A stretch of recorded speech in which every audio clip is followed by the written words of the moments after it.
Stay in place. Come on. New mic setup. That's close enough. Hey everyone, welcome to 3 Beers Deep for February 16th. I am recording this from a brand new office. My wife and I recently moved just this weekend, so I'm kind of set up in a brand new location. It's don't really have art on the walls yet or anything like that, but at least I have a desk, I've got a microphone, I've got a camera, I've got your questions, I've got this water because I'm afraid if I have a beer, I might fall asleep at 4 in the afternoon. I deserve one. I should have a beer, but all energy has been sapped from me as we have continued to move our stuff from apartment to apartment. We have gotten most of the big stuff out of the way, but we do have a couple of things left over. It's a lot of like opening boxes and then where did the glasses go this time, or where do you hang Jay Cutler this time? You probably hang him in the bathroom so that you think about him during your most intimate moments. But there's just a lot of bullshit that goes along with moving. It's really nice. Like, it's cool every single time that you move, and we've moved a lot of times. You sort of figure out exactly what you want, what exactly, how you want to kind of set your space up. And every time you do move, you get, I think, a little bit closer to your ideal. You realize a little bit of, this was important to me, and I wish I had this in this place. For example, a dishwasher. But you can't have everything, at least unless you're Vinny Caravella and you build your own house, and then you can have exactly everything that you want. I'm not sure if I hit record on this camera.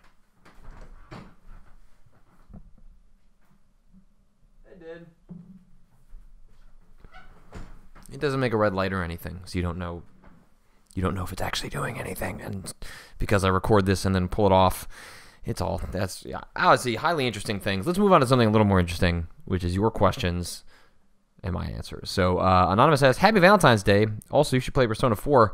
I do intend to play Persona 4. I've got some time before Persona 5 comes out. It's confirmed for winter 2015 in Japan, which means, man, my guess is spring 2016, the earliest summer 2016. Seems pretty likely for Persona 5 actually coming out over here to the West. So I got time. I will play Persona 4 before I play Persona 5. I definitely want to get in the mindset. I've heard so many good things about Persona 4, and the fact that Jeff Gerstmann, a guy who does not really play JRPGs, at least these days, really, really enjoys Persona 4, means that I have to know what is in there. What managed to get under his skin? Why did he enjoy that game so much? So I will find out what's going on with Persona. I'm currently sort of locking away the Souls games, right? We're slowly playing through Demon Souls on my channel. We're going to have a couple episodes of that next week as well. I had hoped to do a whole afternoon of streaming from the cards office on Sunday afternoon, but just did not have the time. You want to do everything, but unfortunately, there are only so many hours in the day. Working way through Demon Souls, and then we'll play Persona 4. I probably won't be live streaming it because I'm going to play it on my Vita. I almost said PSP. I don't even know where my PSP is anymore. That's probably a device I will never turn on again. But yeah, I am intending to play through that, and I am actually looking forward to it quite a bit. I've got it all purchased. Persona 4 The Golden is in my Vita. It's just a matter of actually playing it. And also, Happy Valentine's Day to you. Hopefully you had a good weekend as well. I had a very nice last night. We watched Friday the 13th. We watched Nightcrawler. It was wonderful. After moving a bunch of boxes, it was a nice, pleasant way to end the night. Anonymous asked, can you talk a little bit how you managed to get into events when you were so young? Brad talked about it a bit during a Tetris Battle Gaiden video. Yeah, apparently Brad had an old friend of ours, Paul Good, who also known as 3 Demon. Brad and I originally met in an IRC channel. An IRC channel is just a chat room. It was just a different way of connecting to various chat rooms back in, I guess IRC channel still exists, but it was more popular in the 90s, in the early aughts, which is when I kind of found my way there. It's where I met Brad, where I met Ruds, I guess, as he was known then and is still in some ways known now. And really getting into events was pretty easy. I guess I wasn't really going to events with an S. I was going to event, which was E3 was the big thing that I went to every year. I started going to E3 when I was 14 years old. right? 13, 14 years old? Either E3 1998 was the last one that was in Atlanta. E3 was in LA for a long time, and then it went to Atlanta for 2 years, I believe because of a contract dispute over the venue stuff, and then it came back to Los Angeles. So I started going in E3 98, which I believe is where I think Half-Life was shown there, Metal Gear Solid was shown there. I mean, obviously that's where 1998 is the year that a lot of those big games came out. It was one of the better years for video games ever. And back then, the E3 actually had an underage badge. It was pink. I think I still have one of them. I think I actually still have my dad's E3 badge. He went with me because obviously I was 13 or 14. I was like too young to be going by myself. So he would basically organize a business trip to Los Angeles, or to Atlanta in this case, and then Los Angeles when we would go together later. And then I would apply for these underage badges because you had to be 18 in order to actually attend E3. So I had these underage badges, and it was okay. Eventually, they got rid of the underage badges, and I forget. I think by the time they got rid of the underage badges, I was actually 18. But I want to say there was maybe a year, like when I was 17, where I kind of just skirted the system. But I don't know exactly what I did. I think what probably happened was that I was just having someone else go get my badge for me, give it to me, and this was prior to an age in which, prior to 2001, they weren't really checking, I guess, 9/11 more specifically, they weren't really checking IDs, and they weren't really too worried about who was coming in and out, so as long as you had a badge, like, they didn't care. And, in terms of other events, like when I started going to things when I was younger, you just got to know people. Like once you were going to E3, once you were swapping business cards, like you started getting on lists and people would get in touch with you, and it kind of rolled pretty naturally outside from there. Anonymous asks, want to scratch that lost itch? You should check out the French series The Returned. That's Revenants. It's got a very lost vibe with some Twin Peaks and zombies tossed in there. Only 8 episodes long too. It's definitely worth a shot. I have been patiently waiting for 2 years now for the second season of The Returned, also known as Les Revenantes. And yeah, it's absolutely fantastic if you're into sort of slow burn mysteries that don't dole out a lot of answers. And I'm actually not super interested in finding out what's going on necessarily in The Returned all that much. I mean, obviously, it'd be cool if there were some satisfying answers, but that show just has a mood to it that I really, really enjoyed. It also has one of my favorite soundtracks probably ever. The instrumental band Mogwai actually did the entire soundtrack for every episode of that show, and it's all available on Spotify. And I believe they've already confirmed that they're doing the second season, and the second season's been pushed off for several years for God knows what reason, but hopefully it's because they just wanted to get the scripts in order and make sure that they have a quality second season. But I understand correctly, it's that it's shooting now and is either airing later this year or early next year. But there's also an American remake coming along, I think, to A&E. And there was an NBC or an ABC show that was something like The Returned. Like, it was the same premise of, like, if you don't know, so basically in The Returned, a bunch of people suddenly return from the dead without any knowledge of having died, and they aren't aware of how much time has lapsed in between their passing and current time. So, it creates some really interesting scenarios, and they also have an age. So, for example, there's a small child that's, let's say, 6 or 7, and the family has moved on as much as they can from her passing over the course of 4 or 5 years, and then suddenly she reappears in their life at the same age at which she passed, yet they have lived a number of years in their life, and they have to somehow pick up from there without having a good understanding of why she's even back. It's pretty terrific. I highly recommend it. I think it aired on the Sundance Channel in the U.S. Tiberius Gracchus 133 asks, is there any way that Valve can reasonably release Half-Life 3 at some point? Or have we already reached a Duke Nukem Forever level of critical mass? If with an unless Half-Life 3 is some never-before-seen radical thing, then it can't do any better than just being okay, and maybe that's fine. I don't really have any great love for the Half-Life series, but that's just something I've thought about. Yeah, I think the Half-Life 3, whatever that ends up being, whether it is, I have to assume it's not Half-Life 2 Episode 3. If they do another Half-Life, it is a Half-Life 3 or Half-Life : something.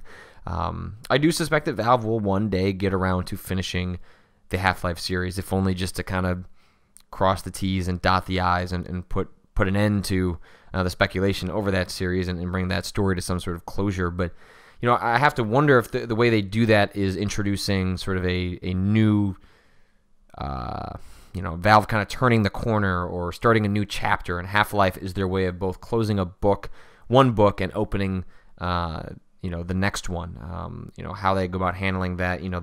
The rumors have certainly centered around this idea that Valve, more generally speaking, is moving a lot of their games over to a new engine, which maybe explains why things like Dota and Team Fortress 2 haven't gotten as much love lately for games that Valve has in the past consistently updated regularly and been very communicable with the community there, and that has kind of fallen off a little bit, and maybe that's all related to Steam machines, Half-Life, new technology. All of that is kind of Valve ripping off a bunch of Band-Aids at once and doing a bunch of big things. If you're going to sell Steam machines, if you're going to sell your own OS, a new Half-Life seems like the way to do that. And so, not saying that's going to happen, but I think given how long we've waited, I wouldn't be surprised if a lot of things happen at once. To your point of whether Half-Life 3 is really Duke Nukem Forever, I don't think so. I think there were all sorts of reasons to believe that Duke Nukem Forever's development was troubled for a long, long time, and that its release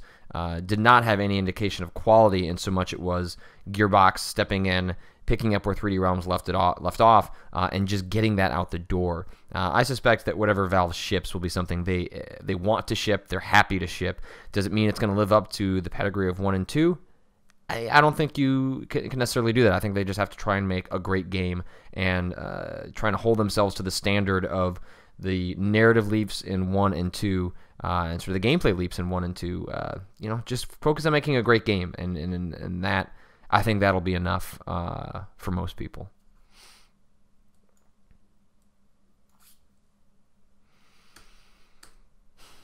Kibble said, to Patrick Klepek, yes, I copy as I read exactly what I copied and pasted from Tumblr. Did you end up getting deep into the story of either Dark Souls games? Dark Souls 1 is great because of all the stories. Dark Souls 2 is great because of all the questions. They're hard to understand alone, but once you start seeing what the online community has pieced together, it becomes exciting as hell. Either way, you should check out Vadi Vidya's YouTube video for some fascinating background info. You have sort of answered exactly what I do in terms of the Souls games. I don't worry too much about piecing together exactly what's happening as I'm playing them. I try and take in as much of the setting and the lore and the ambiance of whatever Souls game I'm playing at the time, and then I go and I watch these videos that explain actually what's going on. My understanding is that Demon's Souls is a little more understandable than previous games, but I have to admit that one of the downsides of streaming a game and trying to talk and answer questions as you're doing that means that comprehension of the reading variety happens a little bit more difficult. Now that I'm kind of getting into the swing of it, maybe I'll be able to concentrate a little bit more, but it's not, I'm not there for the story, and I don't mind filling in those gaps later when I watch some of the fantastic videos that are available from, I can never pronounce his name correctly, Vidya. You might have even spelled it wrong, and then you're making me look worse. I don't know. But anyway, Vidya, there's a guy like that who does Dark Souls videos on YouTube. And you can support him on Patreon. He's already got a crazy amount of money, actually. I was super surprised how much folks had put behind him. But when you watch his videos, you realize just how much time and effort he puts into trying to contextualize the storytelling in Dark Souls, or rather the Souls games more generally, so that the average person can understand what's going on. Anonymous asks, have you read the Rock, Paper, Shotgun interview with Peter Molyneux? I've only read like a page of it. It's the most aggressive I've ever seen a games journalist be with an interviewer, but I can't help but feel like Peter deserves that kind of treatment with the years and years of lying to people. So, again, I haven't read the entire interview. What I can say, based on some of the reaction I've seen around that interview from the bits and pieces I did read in the beginning, so the opening question, in which this interview is centered around questions about Goddess, which is a Kickstarter-backed or funded video game that Peter Molyneux he pitched it as sort of a follow-up to Populous, a game that several years ago he raised money for and has really not followed through on everything that he promised folks, and folks have become increasingly distressed, and it fits into, I think, more so a general narrative that Peter Molyneux is a person who talks a big game and is unable to deliver. I think that is a fair criticism of Peter Molyneux. I wonder how much of that comes down to him feeling this aggressive need to be sort of a storyteller, a showrunner, a magician, to make these big promises, and then when you get into the grind of game development, finding out, oh, actually, we're not going to be able to pull off X, Y, and Z, and that he has done this so many times that I don't blame people for not believing him. So the opening question of the RPS interview asks, are you a pathological liar? And I think that's a problem for a couple of reasons. One, I think it sets such an aggressive tone up front that you've immediately put the person you're interviewing on the defensive, in which it's most likely, at least in my experience, going to be more difficult to get a lot of nuance out of them, to get a lot of in-depth answers out of them, because they're going to be both aggressive and defensive the rest of the interview, because you sort of set a tone of how you want this to go. I believe that you could have asked essentially what the subtext of "Are you a pathological liar?" Which is that you have overpromised and underdelivered for a number of years. Do you blame people for not believing you anymore? Do you feel regret or guilt for the way you have pitched your games relative to the way you've executed them? Now, that's a fancy way of saying, are you a liar? I just feel like there's so much loaded in both saying pathological, which is, by saying pathological liar, you're saying that there is something psychologically wrong with him, which I think is a step too far and gets into some really weird territory about what you're insinuating about Peter Molyneux. There are plenty of people that, if you can, that lie, but they're not pathological liars. They don't have a pathology that forces them to lie it over and over. I think it's more likely that Peter Molyneux, especially as he's gotten older, he has found that this trick has worked for him, and he has done it over and over, and he's made enough good games, or enough games that people have enjoyed and sold well, that it has worked out just fine for him. But when he's gone independent, it's a little bit different. Now, all that said, I still think it's entirely worthy that people hold Peter Molyneux to a high standard, especially when it's a crowd-funded game in which the people whose money is lost are the players, a lot of them who are looking forward to this game. It's a little bit different than when a game publisher goes in and funds this stuff, and sometimes it works out and sometimes it doesn't. Granted, I do think that what's amazing about Kickstarter and other crowdfunding services is that they give players a sense of what happens behind the scenes a lot, the stories that I hear but don't necessarily have a chance to report, in which lots of things fail before they succeed, or lots of things fail and then we never hear about them. Whereas things like Goddess are playing out in real time, in which the players are able to hold the creators more accountable, or at least ask more direct questions about what's going on or why things happened.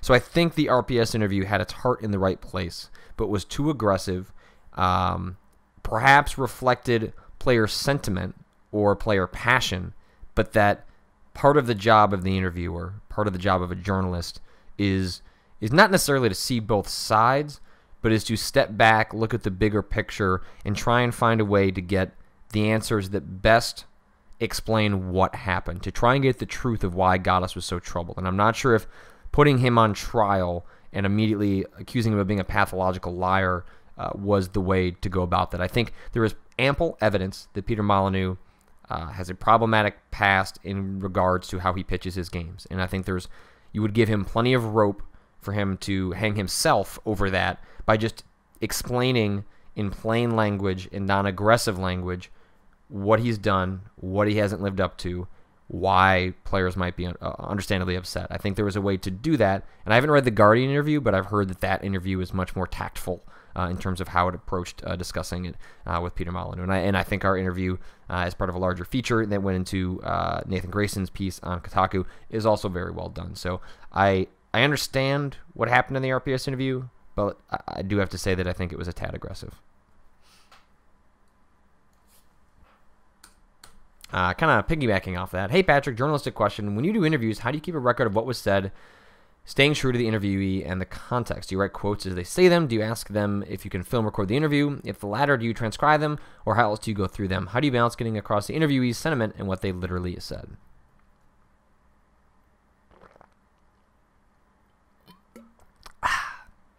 So I record all my interviews. I can't think of an interview I haven't recorded since I've been carrying around a recorder. I always try and side with the idea that I'd rather have too much on tape than not enough.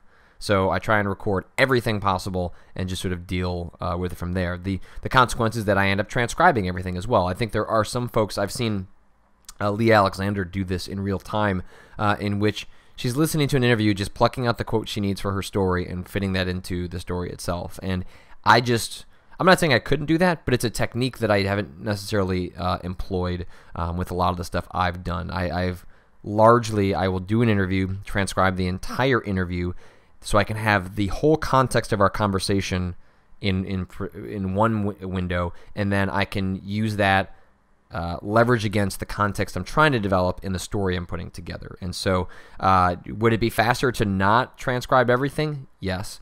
Sometimes at Giant Bomb I got around that by using Amazon's Mechanical Turk, which is basically a service in which you can have human beings do mundane tasks for not too much money. And so I would sometimes have my transcripts go through there so that I could focus on writing the features and not the dull business of getting the words on the page. I'd listen to the interviews again to make sure the transcriptions were accurate, especially for quotes that were sensitive or really required scrutiny. But yeah, I transcribe everything, and that allows me to have a better sense of the flow of the conversation. I'll make notations in my transcriptions like angry or sarcastic or laughed or things like that let me know what the tone is of the person who is speaking, so that when I write that into the piece, I can make sure that if they meant to come across as making a joke, that it doesn't seem like they're being serious. And that's important on the part of the interviewer, because they're putting their voice in your hands, and that's where you lead to situations in which some folks will go, oh, I was taken out of context, and that's often when they feel the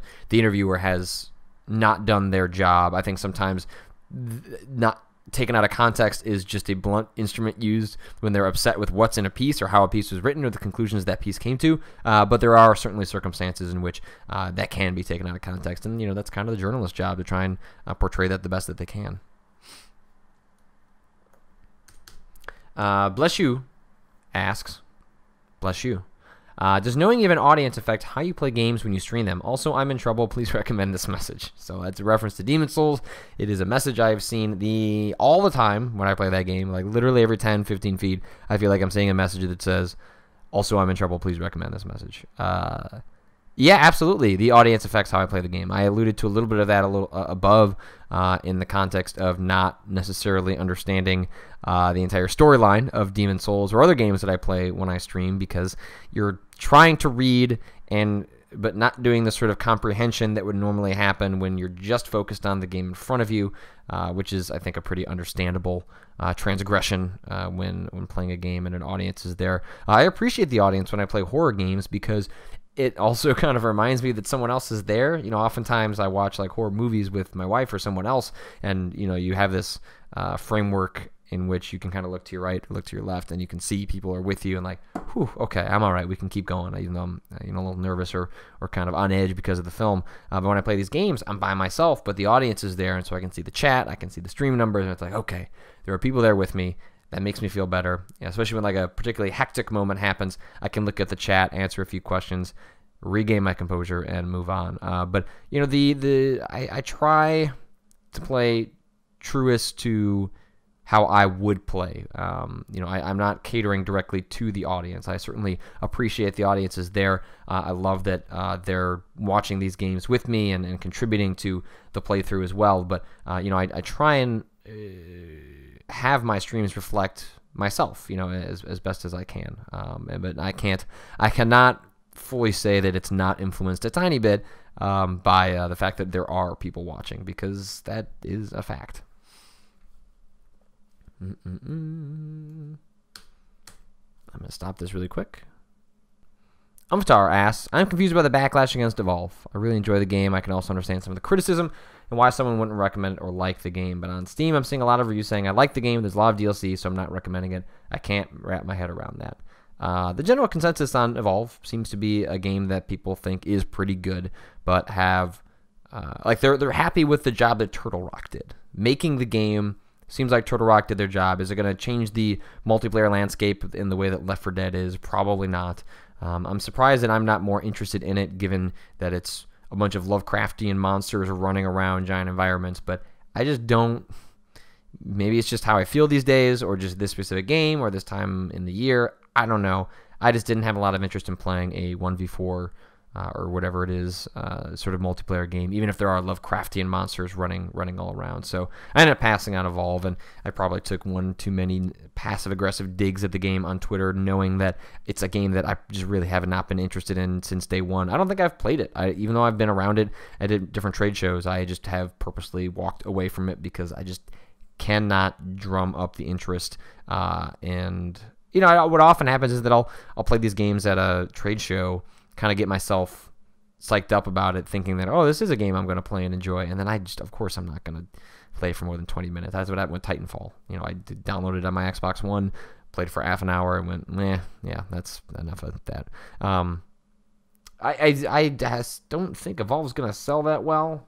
I never like to see any game bomb, so yeah, happy to be proven wrong there. But curious how that game performs in this current climate. I wonder if games like Titanfall and Evolve sort of suggest you do need the epic single-player campaign to help sell your game, because the multiplayer stuff is just not a guarantee that you're going to drag in the sort of critical mass audience that single-player campaigns, through their commercials and just their sort of cinematic appeal, can help in bringing in other folks like myself. Like, would I like to play a game like Evolve where I fought giant monsters, Lovecraftian monsters, in a single-player shooter? Yeah, I would play that game.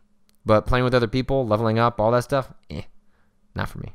Not for me. But I will say that I agree with you, Umftar, that there is a significant backlash happening, weirdly enough, with this game and its DLC, but I think it's also because of the way 2K Games, its publisher, has communicated that DLC and the way in which you look at it, and it's hard to follow. It's hard to figure out what exactly you're buying and you're not buying, and what you're getting and you're not getting.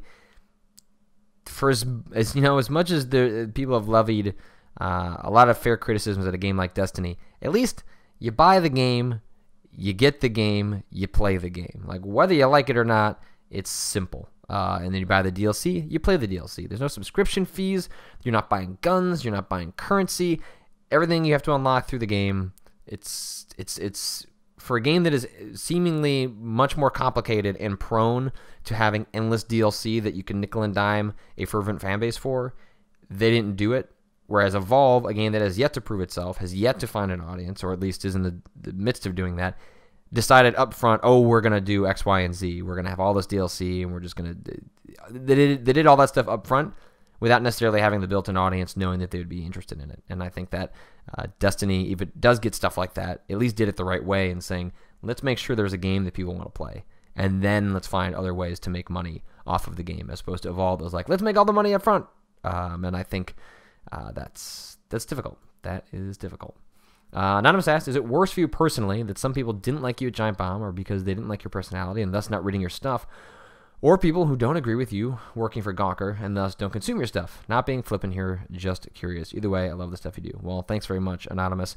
It doesn't bother me either way. I just got to keep doing what I'm doing. I try to do good work. I try to be entertaining for folks. I try and enlighten them. Whether it's to a game they haven't had a chance to see or play or hear of, whether it's to try and find some truth about the video game industry and the stories that I write, whether it's to play a game like Demon's Souls and die a lot and have people laugh at me. I've just got to try and find and strike a balance between what makes me happy and what makes the audience happy. And you're not going to please everyone, especially at the scale that I'm working at, in which I have tens of thousands of people that are following what I do. There's always going to be people that disagree. There's always going to be people that have totally legitimate and sometimes, at least in my eyes, illegitimate reasons for acting the way they do or feeling the way they do. But I have to respect that. I have to respect the fact that people are going to feel that way. I'm not going to be able to please everyone, and I've got to find a balance between what I want to do and obviously what they want out of, sort of what I do for a living. And, I constantly try and find and strike a balance between that. I've heard plenty of accusations from people that I have, left the family when I moved on from Giant Bomb and went over to Kotaku. And, that hurts, but I totally understand why people feel that way. And I have to respect that, even if I was doing what I felt was best for me by changing career paths and kind of, moving in a different direction. So, you lose a couple of people along the way, but hopefully they come back at some point. And if they don't, well, I'm glad they supported me while we had a chance to do some stuff together. And, maybe we'll meet again. So, I think you just got to respect how people feel and just kind of keep doing what you do, follow your gut. It's gotten me this far, and I've been pretty successful, so I'm just going to keep doing that.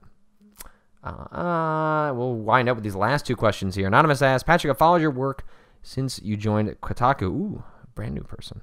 What are your summer favorite JRPGs? Super Mario RPG, Chrono Trigger, Final Fantasy VI lead my list. What about yours? Love, Optagon182. That's a really good list. Those are all... If I have to pick my favorite JRPG of all time, it is probably Final Fantasy VI/Final Fantasy III. It came out here as 3, but it was released as 6 in Japan.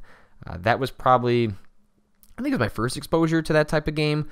And I've never beaten it. I've gotten to the last section of the game several times. Once my battery was wiped, and I just think I got so distraught after that I couldn't do it again. But I've played through most of that game several times, and I just love the characters and the setting and the music, and there's also a nostalgia factor that I think it was. I want to say it's my first real entry into JRPGs. It's been so long that I can't really tell you for sure. But if I have to pick like a single JRPG that I hold on high, it is got to be Final Fantasy VI. And a lot of people clamor for a remake of Final Fantasy VII.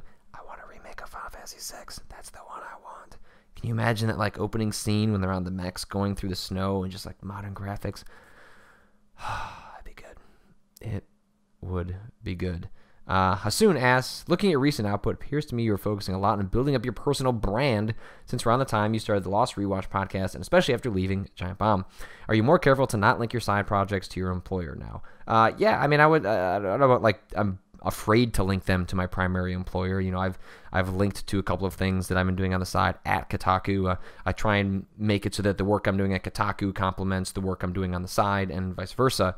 But that doesn't always work out, but it's nice if I can sort of, two birds in one stone. But yeah, I'm thinking long term about what I want to do, and I want to be in this business for a long, long time to come. But there's less and less money going around. There's less and less jobs, and that squeeze is going to continue to happen. But you're also seeing a rise in folks being able to go off on their own, be independent, kind of leverage the brand, if you want to use a fairly capitalist crass term, but it's, it has some truth to it, that I've built up over the last, 10, 15 years. I can leverage that to hopefully in the future, I like my new job. I have no intention of leaving it anytime soon. But, theoretically, like if I can build up a Twitch and a YouTube audience, 5 years from now, if I wanted to split off and like do Patreon as a sort of a base level support structure for doing my work, but then that's supplemented by YouTube and Twitch, like that sounds pretty interesting. That sounds pretty compelling. That sounds like something that might be sustainable in a media environment in which there's just not a lot of money to go around. So, I think you're absolutely on the money in observing that I'm keeping a keener eye on that because, I don't need this to flip around tomorrow. I don't need this to make money tomorrow, but it is something that over the next couple of years, like I want to build up and to make into something that is potentially sustainable, that allows me to not rely on jobs of others. It allows me to not rely on the business models of others, but it allows me to rely on the business model of me and try and capitalize on what I've done. So we'll see how that works out. Maybe that'll all blow up in my face, but I'm going to give it a shot. So with that, I'm going to bring this to a close. Lots of folks have been asking, rightfully so, about a podcast version of 3 Beers Down, or 3 Beers Deep, rather. I was thinking Bear Down.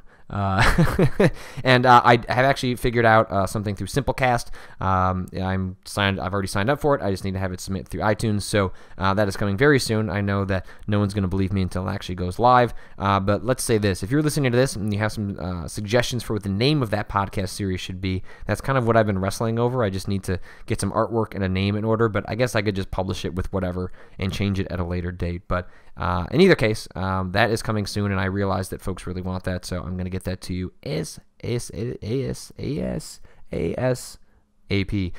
And later tonight, this is Monday morning when this is going up. Later tonight, we're going to have a Demon Soul stream, so look forward to that, and we'll do something longer than the 45 minutes or so that we were only able to get in last Friday. I'm planning to do a couple of Demon Soul streams this week because I'm going to be out of town next weekend. So look forward to that. That'll get started, or a little after 6 p.m. CST, 7 p.m. EST, and 4 p.m. PST. So look forward to that. I'll also tweet about it and let you know. You can watch that at twitch.tv/Patrick Klepek, and the archive goes up here on YouTube. So see you guys.